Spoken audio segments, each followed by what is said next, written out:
So yanzu kana son ka ga mun masu yin luwadi a abin nan a kasar nan cikin addini mu luwadi muke ka dina da gaba a'a ba ina cewa kai ya ina magana ina kawo maka to ai abin da kake cewa ka dina ai addini ba a mai kari ba a mai rage ya ina ga maka cikin addini kuma babu da mutum zai duba addinin sa da al'adarsa to yanzu kana son ka samu waka cikin addini dole ina sa waka addini ba ta sayuwa cikin addini kai ba ka sa ba ni amma zan ba zai yi ba saboda bai halatta ba addini ba a ƙara shi ba a rage saboda ni ba zan yarda ka sa waka addini ba saboda babu manzon da ya ce ai waka addini ba kuma babu aya ko hadisi da ya ce mai waka addini to kaga kai tunanin ka kenan ba tunani na bane naje makarantar an gaya mun haka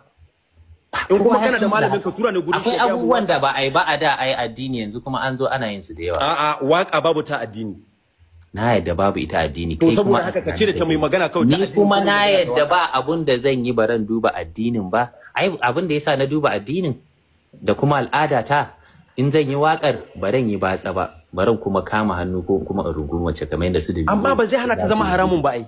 shikenan amma haramun din da nayi bai kai na wayancan da suka yi to su wanda suke garin manzon Allah kana son ka nuna musu kafusa addini ko nan ni ban san su ba ban san su waye suke waka suke rike hannu ba ko kuma ko kai baka san wanda suke waka ni kaina na sani wallahi shi sa mulki da bambanci kai kana kwatanta abubuwan ka da wasu ka san me yasa nake kwatantawa ka san me yasa nake kwatantawa ba ka kwatanta kai kanka ka tsaya a iyakan tunda ai addinin da kanshi kwatantawa muke yi ai ba namu bane shekara 300 da suka wuce babu addini a arewacin Najeriya ni ban yadda waka kwatantawa muke yi isa nake yi na ce ma duk sanda na yadda haramun ce zan hakura da ita saboda haka kamar da waka haramun kullun ni ina tunanin ma waka ita ce za ta kai ni aljanna ni gaskiya abin da nake tunanin zai kai ni aljanna da yaya gurin iyaye sallah duk mun yi wannan da iyayen mu lafiya dokar ubangiji amma babu yanda za a yi waka amma ta sanadiyar waka ina so in shiga aljanna ba abin da zan yi ce wai ba zan sa addini ba kawai shikenan babu yanda za a sa waka shi ne addini za ta samu bane addini ai discipline yake koya ma wai me addini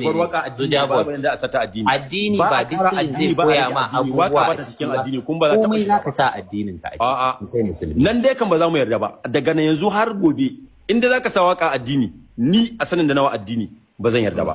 kuma kai mawaki ne ni mawaki ne san ba waka addini to na hakura da wannan san ba waka addini sannan wancan maganar da kake faɗa kace yanzu a iya kiran ka a baka miliyan 10 ka je kai waka na yarda ai ana ban miliyan 10 a sati in Allah ya yi lokacin biki ne sai in samu miliyan 30 to na yarda kana ji yawa kana ka daina kasance da wai wani magana na ji na yarda kana ji amma a wannan wakar da kaji aka baka miliyan 10 idan an kawo dan kudu sai an bashi miliyan 50 take to kuma amma yanzu an daina kawo su sai ai biki 1000 ba gaskiya bane ana kawo su to ga ya min wanne ne ba biki wannan bikin da ya kaji ya mana kace in ga maka bari an sa maka mana kace in ga maka bari an sa maka mana yau am samu wannan yaron da ya aure dan gidan yari an kawo shi babs in baka sani ba ni zan iya baka receipt din da aka kawo shi to over 122 million naira aka bashi shayi babs to sai bikin wani shayi ba bisa ya isa kai Aliji ta arewacin ya isa ma ya kai a dogon ja arewacin wallahi ni ban ma san shi ba 120 million naira aka bashi naji baka san shi ba duk da ban yarda da baka san shi ba amma naji baka san shi ba 120 million naira aka bashi kuma duka bai kyakkyawan awa 5 a gurin ba bai ma yi awa 3 a gurin ba ya za yi awa 3 to sai ka gani to amma yanzu idan ka je gurin an baka da kuɗi a baka naira miliyan 10 kai bari fa in ga maka ka yarda ko kada ka yarda Aliji ta wannan maganan yanzu nan a kawo dan kudu mawaki a kawo da ni da kai da duk wani mawakin da yake arewacin Najeriya yan arewan namu da kake yi dan su sai sun je gurin yan kudun sun yi hoto kafin su isa nace yanayin fan base ne ni yana fan base wannan yanayin fan base suna yin abin da baka yi ne shi wayanda suke sauraron ka ne kawai ni wayanda za suke gayyata ta yanayin waka ta daban da yanayin waƙarka da yanayin fan base ina daban da na to idan ka san yanayin waƙata daban da yanayin naka why are you trying to think that I have to change meanwhile I have Isa ne ai ban na ka ba judging ɗinka nake ba kawai ka canza ko zaka canza Isa ne tunaninka daban ai tun farko abin da nake yi ba ran judging ɗinka ba ni kai kana ganin wannan shine mafitarka ni kuma ina ganin wannan ina ganin wannan shine mafitarka ba tsaya mana kana ji ba ina ganin wannan shine mafitata ba kana ji ko na fara aikin 19